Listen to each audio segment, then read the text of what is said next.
Bradford, Pennsylvanie, est des États-Unis, 13 colonies. Notre 29e jour de road trip continue aujourd'hui dans cette petite ville de Pennsylvanie. Petite ville, mais non moins célèbre, parce que la ville ne vous dira sans doute pas grand-chose, mais elle est célèbre pour deux choses. D'abord, Bradford, c'est la ville de Zippo, c'est là où sont construits l'ensemble des centaines de millions de briquets qui ont été fabriqués et vendus dans le monde, mais c'est aussi la ville de la ruée vers l'or. Vous l'avez presque obligatoirement vu en lisant Lucky Luke quand vous étiez plus jeune, avec la fameuse ruée vers l'or. Eh bien, c'était ici.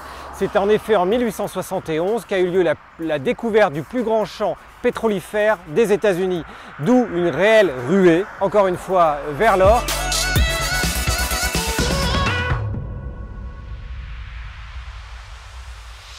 Il y a une chose à voir à Bradford, c'est naturellement le musée Zippo. Un musée Zippo ouvert au grand public et où vous allez pouvoir découvrir la marque, son histoire et toutes les explications, ce qui en vaut vraiment la peine. Tout a commencé en 1931, quand George Blaisdell, un Américain né à Bradford et dont toute la famille était à Bradford, rencontre un de ses amis à un club de cigares et il s'aperçoit que celui-ci a un briquet autrichien en deux parties, pas très pratique, et il lui demande « mais pourquoi utilises-tu ce briquet ?» Eh bien, lui dit l'autre, tout simplement parce qu'il marche. George Blaisdell regarde alors le briquet, voit qu'il y a des améliorations à faire, mais voit aussi quels étaient les points forts de ce briquet, c'est-à-dire qu'il était résistant au vent avec une partie qui protégeait la mèche. Mais il était en deux parties, pas très ergonomique. Il a commencé à travailler dessus et en 1932 sort son premier briquet. Et en fait, le succès va aller très vite derrière, puisque la première année, il produit et vend plus de 500 briquets, ce qui après n'ira qu'en s'accentuant jusqu'à la Deuxième Guerre mondiale, aidé par un vrai talent de business et de marketing, et avec cette idée géniale de l'envoyer à des célébrités, notamment des généraux, pour le tester, et son premier slogan de l'époque qui était « Testez-le et vous le garderez », et effectivement les gens l'ont testé et l'ont gardé.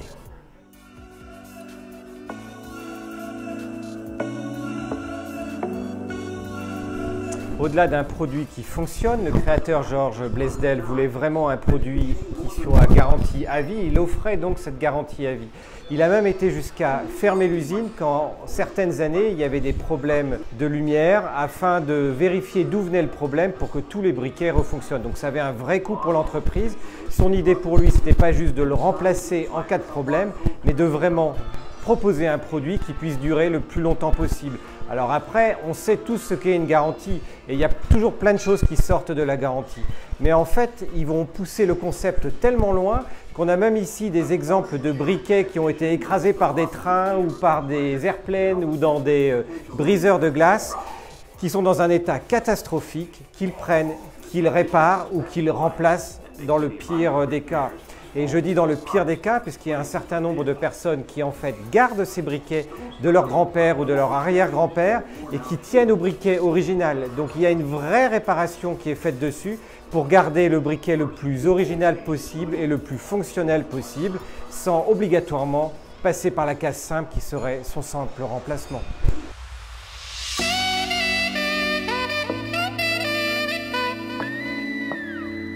À bord de cette Zippo car.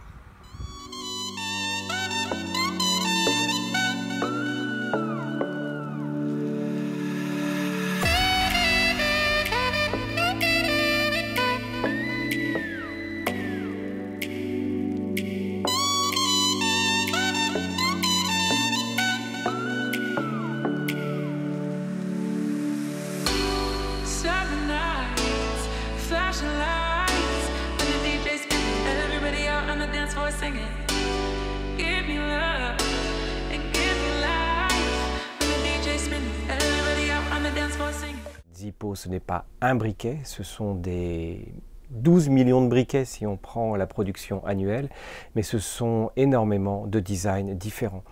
On peut en effet mixer les bases de construction, les finis, les briquets de base qui peuvent être utilisés, avec ensuite un certain nombre de finitions en fonction du type de gravure que l'on peut faire, que ce soit au laser ou au diamant. et également en fonction de la profondeur de la gravure effectuée, arriver à révéler ce qui est en dessous, ce qui va multiplier les nombres de possibilités en fonction des différentes couleurs que l'on peut également appliquer par-dessus. Ça veut dire que l'on peut à la fois graver et après appliquer des couleurs par-dessus le briquet. Le tout va donner entre 300 et 400 possibilités différentes, sans parler du dessin qui peut encore être appliqué dessus.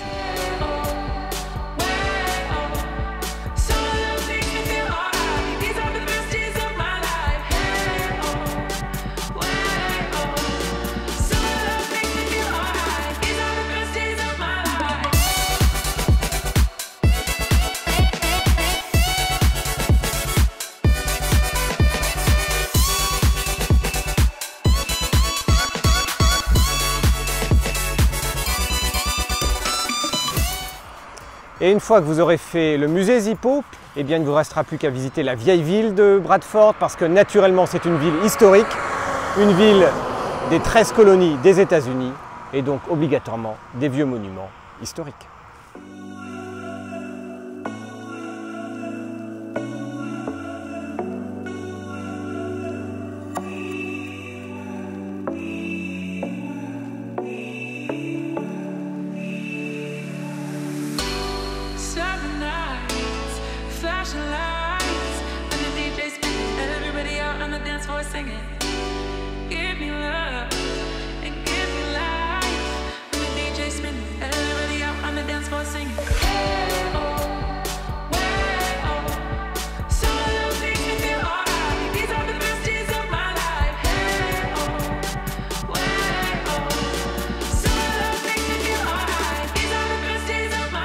Ruée vers l'or, noir évidemment, et c'est donc ici que vous trouverez tout naturellement un musée du pétrole, le Penn Brad Museum, à visiter absolument.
Et bien voilà, notre journée à Bradford se termine, ce 29e jour de road trip également.